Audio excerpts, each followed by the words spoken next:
Are you ready for some high school football with John Huddleston and Gary Harris? Covering all your local high school football highlights and scores.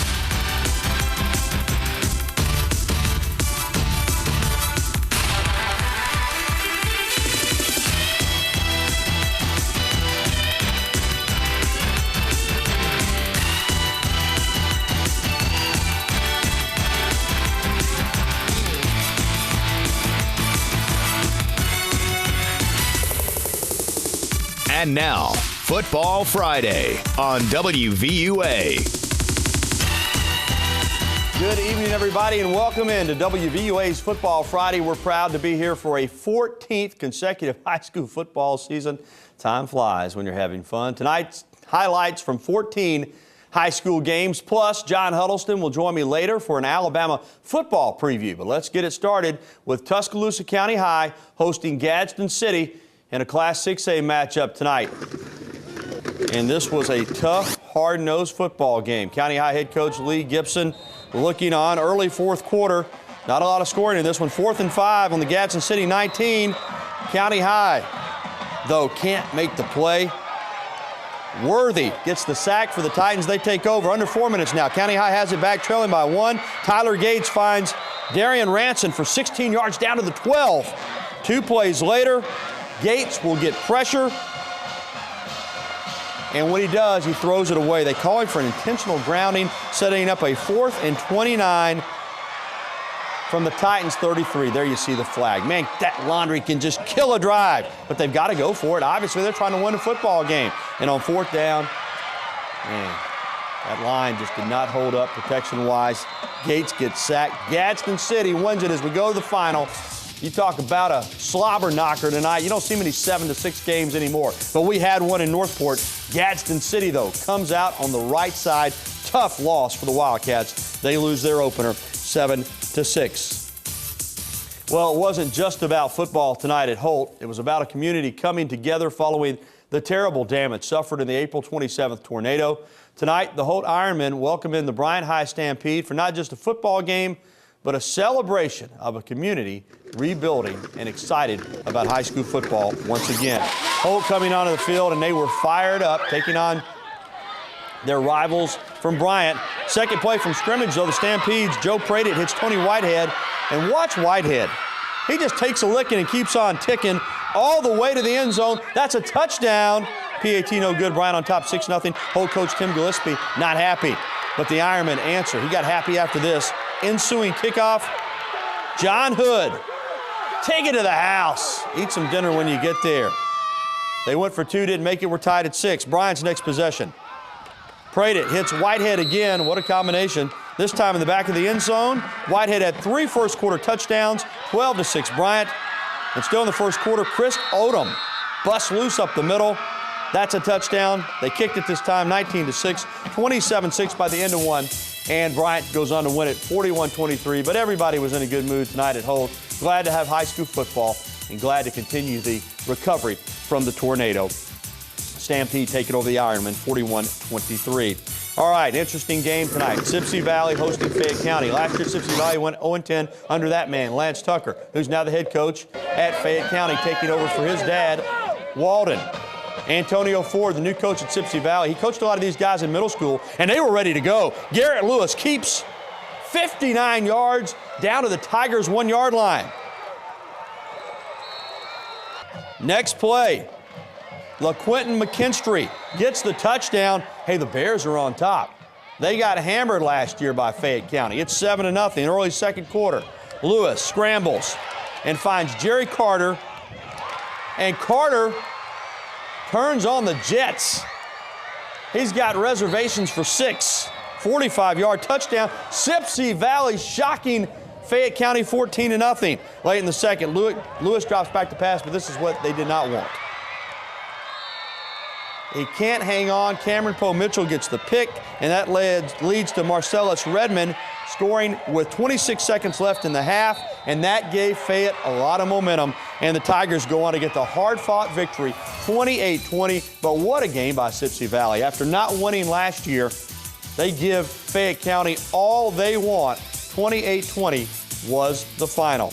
All right, American Christian hosting longtime rival Pickens County tonight. And this game, you talk about wild games. New coach John Causey, head coach there, talking to his quarterback Austin Grammer. First quarter, no score. Grammer hands it off to John Major Davis. And the Major wants to be a general. He's gone, 25 yards, 7-0. But on the ensuing kickoff, we saw this in one game already. Pickens County's DeMarco Hall takes it right in the middle of the field, just splits the defense.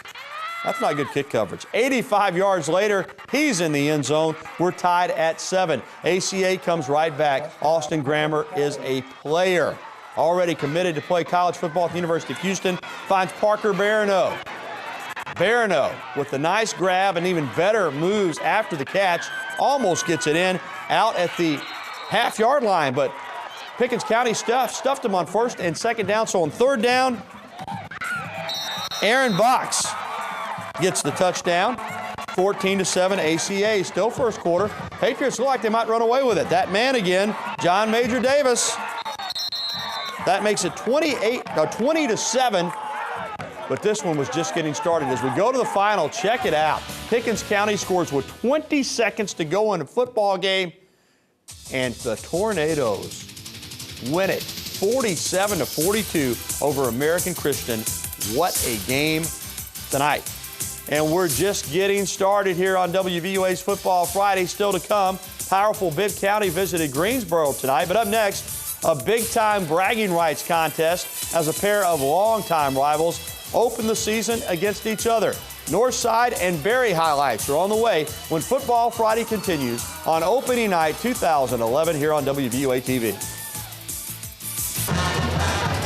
Hi, we're Super High Chili's, and you're watching Football Friday on WVUA.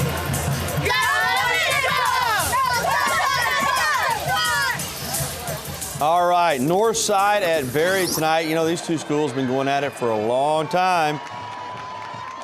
And Berry wasted no time. First quarter, Jacob Kennedy, first possession to J.C. Finch. Down to the 1. That led to a touchdown. They also went for 2 and made it 8-0. Wildcats. But we've seen this a lot. The other team comes right back. First play for Northside. Ryan Perry to Zarian Grant. He's got reservations for 6 himself. 75 yards. It's 8-6. Try for 2 was no good. Second quarter, Berry up 16-6. And it is Kennedy to Jack Smith. Again, that would lead to a touchdown, made it 22-6, and Berry goes on tonight to rattle Northside's cage, 62-19, the final. All right, Tuscaloosa Christian hosting North River Christian over in Cottondale. It's 20-6 Tuscaloosa Christian when we arrive with about 4 minutes to play in the first half. But watch this comeback by the Chargers. Trey Allen hits Josh Feltz for 6. It's 20-14 after the 2-point try. Hunter Christian getting a little concerned. Tuscaloosa Christian trying to stop the bleeding, but the snap is wild. Caleb Smith jumps on it in the end zone. That's a safety as he recovers his own fumble in the end zone. 20-16 at this point with under a minute to play in the half. And here we see the Chargers. Allen, after the high snap, gets it to Jamarcus Gray, 52 yards. North River Christian up at the half. Let's check out the final. And the Chargers win this big rivalry game, 34-26 over the Warriors tonight over in Cottondale. We went down to Greene County tonight. Greene County hosting the Aliceville Yellow Jackets. Picking up first quarter. Tigers come out with some colorful uniforms.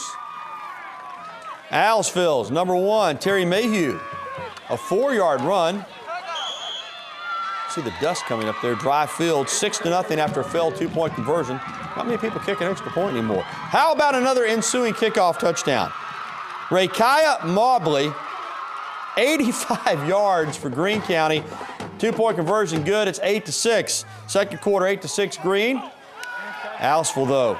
Christopher Crowell gets picked by Ladidrian Walker. That's a touchdown. 16-6 Greene as we check out the final. Tigers hang on to win it tonight over Aliceville, 28-20. Let's check out some action from Thursday night. Gordo hosting Hillcrest. Gordo coach David McKinney, the 3A Green Wave, hosting the 6A Patriots.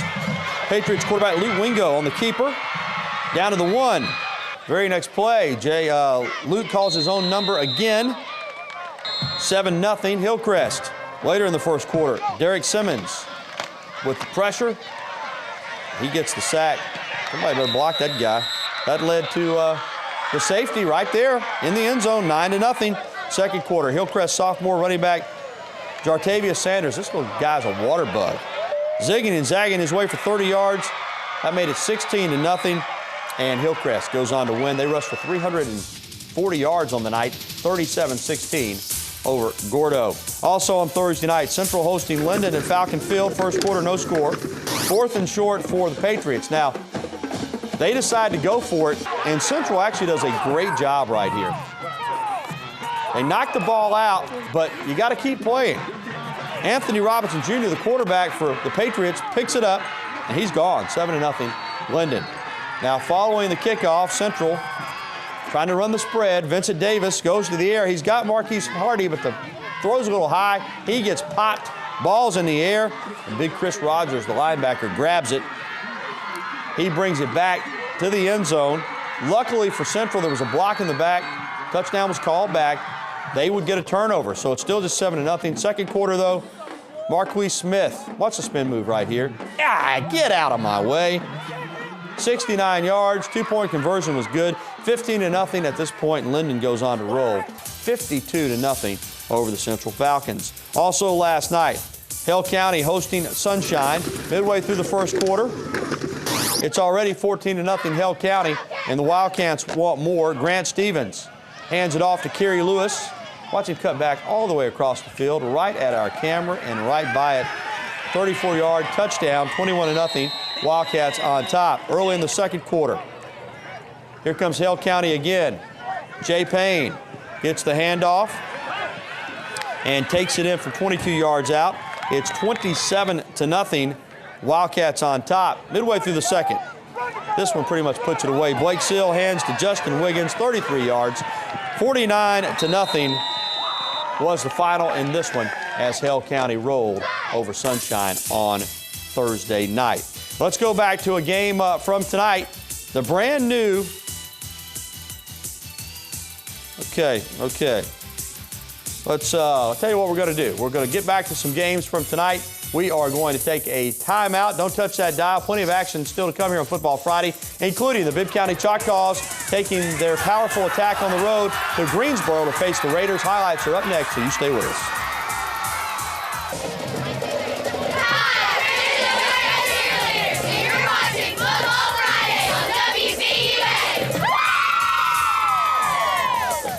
We take you down to Greensboro tonight. Greensboro hosting Bibb County early in the second quarter. Quante Brown pitches to Irvin Hurd, who gets hit hard. Picked up by Bibb County's Brett Sills, and he is gone. Bibb County up 22-7. The Choctaws are a heck of a good football team. Greensboro's no slouch, but they had their hands full tonight. Quante Brown connects here, though, with Tyrez McCain. He picks up the first down, but Greensboro would not get it. They turn it over on downs, and then it's Cameron Cutts, who's one of the best backs in the area. Touchdown. Bibb County tonight gets it done, 35-7 at Greensboro. Akron hosting Francis Marion. Early in the first quarter, after Akron recovered a fumble on a punt, they've got good field position. And Keon Taylor, that's his speed, gets to that corner and gets it into the end zone, 7-0, Akron on top. Francis Marion with the football. Torrance Herring, left side. He makes a nice cut. Some athletic young men making some plays tonight. 7-6. Francis Marion within one early in the second quarter. Another touchdown by Francis Marion. Raj Turner takes it up the middle. They've got the lead. Let's check out the final. And they win it on the road tonight. Good win. Francis Marion at Akron, 26-13. South Choctaw Academy at Southern Academy, also down in Greensboro. Early in the fourth quarter, South Choctaw down by 7. Southern Academy's Jacob Rose fumbles it, though. And, boy, I tell you what, Southern Academy not happy about that at all. They turn it over. South Choctaw's Colton Mozingo trying to take advantage, but the pass is tipped. and Cole Marsh with the great interception. And then Southern Academy going to put it away. Jacob Rose, left side. See you later. Touchdown. Let's check out the final. Southern Academy wins at home tonight. They moved to 2-0, 27-7. They beat Pickens Academy last week on the road. That's the final score. Well, coming up next, our Football Friday Band of the Week. First up this year, Gordo High School. And all the scores from a busy opening night of high school football on the Football Friday Scoreboard. We've got much more to do here on the opening night of 2011. We'll be right back.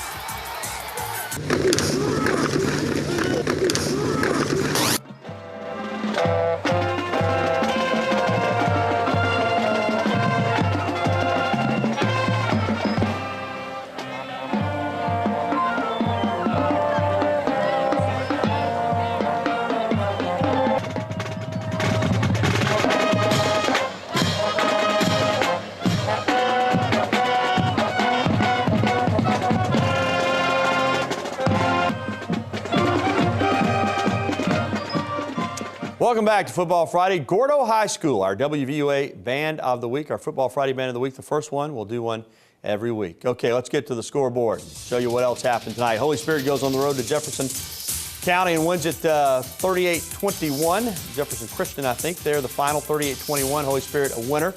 Also tonight, Tuscaloosa Academy, a big win on the road at Morgan Academy. Let's hear it for the Knights. 21-7, the final score. South Lamar and Lamar County, man, I tell you what, great rivalry game, great game. Lamar County shuts out South Lamar tonight, 6-0 the final. Other scores on the Football Friday Scoreboard. West Blockton wins at Oak Grove, 26-23. Winfield nips Haleyville, 7-6. St. Luke's over John Essex down in Demopolis, 14-6. Hooper Academy shut out Marengo Academy, 33-0. Nothing in on Pickens Academy at Restoration Academy. If you got that one, give us a call, 348-7000. On Thursday night, Northridge, the Jags with a huge win at Walker over the Vikings, 34-19. Good start for Mike Smith and his club. Also on Thursday, Chelsea knocked off Brookwood 34-7, and Hamilton beat Sulligent 24-12. That is going to do it for our Football Friday Scoreboard, but don't you touch that dial. We've still got more to do here tonight on WVUA's Football Friday. John Huddleston is going to join me. We are going to have an Alabama football preview. Will the Tide roll again in 2011? Stay tuned for that. And also our Game Changer Play of the Week when Football Friday rolls on.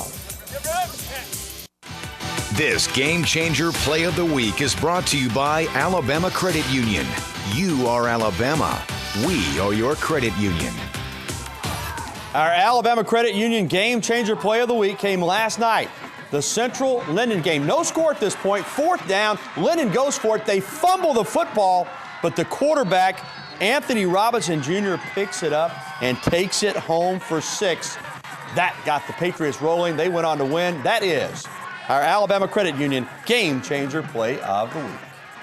Another game changer joins me now. John Huddleston back in from a night of high school football. I tell you, we say it every year, but man, This is fun. Yeah, it is fun. It's tiring, but it's fun. Yeah, I sleep well tonight, but man, we had some great games tonight. Great games. I mean, I was sitting here talking about some of the amazing athletic plays we had tonight. Right. The thing that struck me tonight, at least 3 times a team scored, and on the ensuing kickoff, it happened with the game I was at tonight, Bryant, Holt, and I tell you what, that number 8 for Bryant, he's going to be a player out there. He had 3 touchdowns in the first quarter alone tonight. We saw a lot of talent. Yeah. What an amazing game tonight with American Christian and Pickens County going right down to the wire. Okay, if you're familiar with Football Friday, you know our final segment, we like to talk college football. We like to preview Alabama's game. Well, there's no game tomorrow, right? So we're going to talk about the entire season. You know, John, the thing that struck me this year is, and I guess it's this way every year, but it seems like it's been hot. It just seems like this has been a long fall camp. I think everybody, fans, players, coaches are ready to play games. Yeah, absolutely, Gary. And, you know, like Nick Saban said so many times before, he wants the camp tough because he wants his players ready for the season. But, I mean, you know, you see Barrett Jones right there. I mean, how good is this guy going to be this season? And how important is the offensive line going to be for those younger players out there, for the younger receivers, for the younger running backs, and most importantly, for the young quarterback out there, whichever one it is playing at that time. Might see both of them out there. We'll wait and see on that. But, you know, it will be very important for that experienced offensive line to really lend some of that experience to these younger players out there on the offense and defense. What can you say? They are loaded this season. Well, with great expectations comes the possibility for a championship or disappointment. Last year, the Tide won 10 games. Just a few years ago, that would have been an incredible season. Last year, it was disappointing, very disappointing. You know, is it going to be a tidal wave in 2011? Well, it's going to be a lot last year, John. It's going to come down to a couple of games.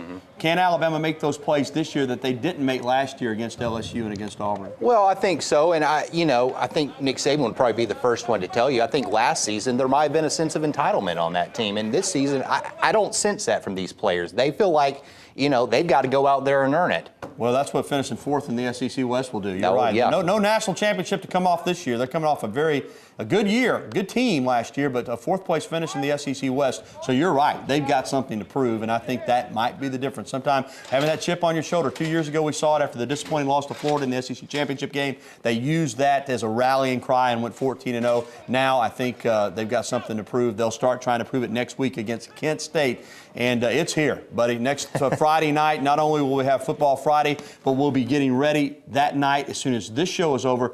Basically working into the wee hours of the morning to get ready for the first Crimson Tide kickoff. Not a lot of sleep next week for anybody up here. 8 o'clock Saturday morning, we're with you. Crimson Tide kickoff, and then we've got the early game, so you can start with us and then just roll right into your football Saturday. Yeah, it's going to be great, and we got a lot of great things coming up on the first show, including the voice of the Crimson Tide, Eli Gold. That's right. All right, so that's next week. It's been a great night tonight, though.